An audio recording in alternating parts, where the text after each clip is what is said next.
All right, so one of the most important things for carving to start off with is probably a sharp toolkit. So I'm just going to take, this is a Carving by Numbers tool reference number 4, and it's a reasonably shallow curve. So let's just have a look at how we can see if we've got a dull tool to start off with. So first of all, I'm going to hold this in a fist position. I'll run through the different techniques soon, but fist position, I'm going to make sure the tool is anchored, and I'm just going to slide it through the timber to see how we're cutting. Now, actually, straight out the box, that's not too bad. But I can feel it dragging a little bit. So we want to get a nice polished edge. And so to do that, you can use a selection of, gosh, there's so many different methods that you can get for sharpening. But this one is, Chad, you stock this at Turner's Warehouse, which is a diamond cutting stone. But if you had a ceramic stone or a silicon carbide stone or an Arkansas stone, there's all sorts of different systems. The technique's going to be the same. So this is 1000 grit, but I'm going to place the stone horizontal. It's across the work. Now, if it was a flat, if we were sharpening a flat tool, which is a Carving by Numbers number 8, for example, I would put that stone running vertical in front of me. But for a gouge, I'm going to go horizontal, and I'll show you why. So the bevel edge on the tool is on the back side of the tool. And this is anywhere between 20 to 30 degrees. Generally, I think we grind them as standard at around 27, 28 degrees. The keener the angle, the finer the cut, but it is slightly more susceptible to damage if you're carving hardwoods, for example. So let's say if you're carving softwoods, then you go for a 20-degree angle. Hardwoods, if you're using a mallet and you're carving hardwoods, then you'd go probably for a greater angle at about 30 degrees. So these are about, like I say, about 25 to 30 degrees. To sharpen it, if you place the bevel onto the stone, and I can actually feel when I hit the bevel. I want to try and avoid doing, so we've got our 25 degrees, let's say it's 25.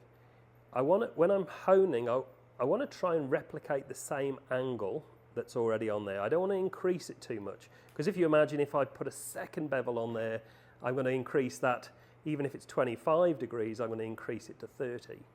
So I'm going to try and replicate the same angle. I'm going to lock my elbow into my side. Nice firm position in my legs. I'm bending my knees a little bit. And now see how I'm going to rotate the tool. Oops. I'm going to rotate the tool as I'm sliding it up and down the stone.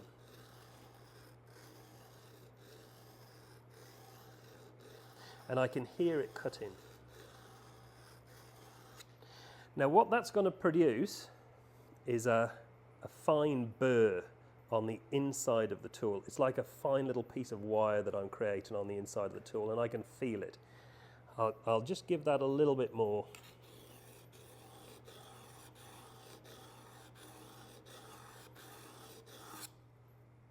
Yeah, so I got a fine little burr on the inside. Now the second process is to remove that burr of wire that I've created. And again, you can get lots of different tools to do that, whether it's a shaped stone or this one. This is a little diamond cutting file. It's slightly radiused, which is going to fit nicely inside the bevel of the tool, inside the canal of the tool. Now the key is I don't want to put a bevel on the inside. I want to keep that nice and flat. And so being careful of your fingers, because obviously this is a sharp blade, I don't want to cut my fingers, but I'm just sliding that up and down on the inside of the tool to remove the wire burr that I've created, without putting a secondary bevel on it. I don't want to put a bevel on the inside of the tool. Now there, the burr's gone. Now if I were to test that in the timber, okay, it feels okay. I'm getting a nice cut, but I really want to get a polished finish, something that will just glide through the timber. So the final process is something called stropping. And you could just use a piece of leather, like a belt, for example, the nap side of the leather. You can put some abrasive compound. This is just an abrasive soap, and you would put that onto the leather and run the tool down that piece of leather. But a faster method, a faster way to do it, which is far more effective, is to get, these are felt wheels, and you can get these from most woodworking tool stores. And you can get shaped felt wheels or flat ones, and I've got both. You could fit them onto a grinding machine, but Chad's got this one set up on the lathe. So if I turn the lathe on, now an important consideration is the direction that this machine is travelling in. This is travelling towards me. And so when I'm applying the abrasive soap, I'm putting it on the back of the wheel.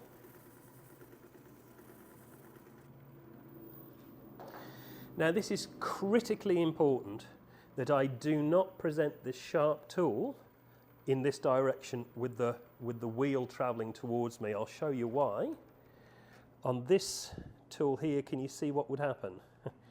It actually will dig into the felt wheel, which could be really dangerous. So we want to make sure that when the machine is going, this wheel is travelling towards me. So I'm going to present the tool on the back of that wheel. And what that's going to do is it's going to give me a lovely polished finish along the cutting edge. So I can do that on the outside of the bevel, and again I'm just trying to replicate the same angle, and then I can just remove that fine burr that has been created there on the inside. And that will make a massive difference. It's going to be so much sharper now. And so to test it in the timber, well, first of all, you can hear the difference, but the finish is very polished. It's a beautiful polished finish. Okay, so in the Carving by Numbers tool set, you're going to get two chisels in there that are flat. The first one is our number 8. Now that's a double bevel flat tool. And then we've got a skew, which is tool number 1. It's basically the same tool, but you can see that the skew tool has, I think that's about a 35-degree angle on it, whereas that one's ground at 90 degrees, but both are sharpened. You've got 2 bevels on the same tool. Because they're flat, they're going to be sharpened in a slightly different way. So as opposed to sharpening a gouge, where we put the sharpening stone horizontal to us and we sharpen across, with a straight tool, we're going to put the stone running front to back, running long ways for us. I'm actually going to use this is a new set here. These have been pre-sharpened, so I'm going to use these are straight out the box. Have you sharpened these at all, Chad? No. Right, so let's have a look at how sharp they are straight out the packet. Well, that's not too bad. Oops. Okay, so I mean, straight out the packet, straight out the box, as factory sharp, they're not bad. But remember, they're factory sharp. What we want to do is get them razor sharp. So, and it's a habit that you want to try and get into right from the very beginning, is getting your tools supremely sharp. The stone is running long ways away from me. So I'm going to feel the bevel. I can feel it there. And now I can either just run backwards and forwards, maintaining the same angle as that bevel, or I could do a figure of 8. Now on a diamond cutting stone, it doesn't matter so much to do a figure of 8 because it's unlikely that you're going to create any ruts in that stone. But if you had a natural stone, like an Arkansas stone, or if it was a carborundum stone or a ceramic stone, for example, if you just sharpened in the same position, you might start putting indentations in the stone. And that's one of the reasons why it's good to get into the habit of doing a figure of 8. Not so much as a problem, as I mentioned, with a diamond cutting stone. So I can already feel that, wow, I've got a burr that's formed on the opposite side of that tool. And I'll remove that.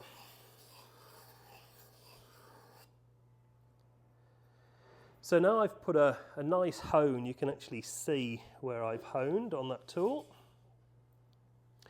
To really finish it and get a lovely razor finish, I'm now going to put it on we could call it a power buffer or a power honer. It's really just a felt wheel which is attached to either a high-speed grinder, a polishing machine, or in this case on a lathe. So again, the important part about this is making sure that we think about the direction that wheel is traveling in. The last thing that we want to do is have the wheel traveling towards us and then put the tool in that way. The sharp tool will dig into that wheel and cause a nasty accident. We must make sure that the tool is presented from behind, so as it's spinning, that it's going to run away, the wheel will run away from the tool. I'll just put some honing compound on.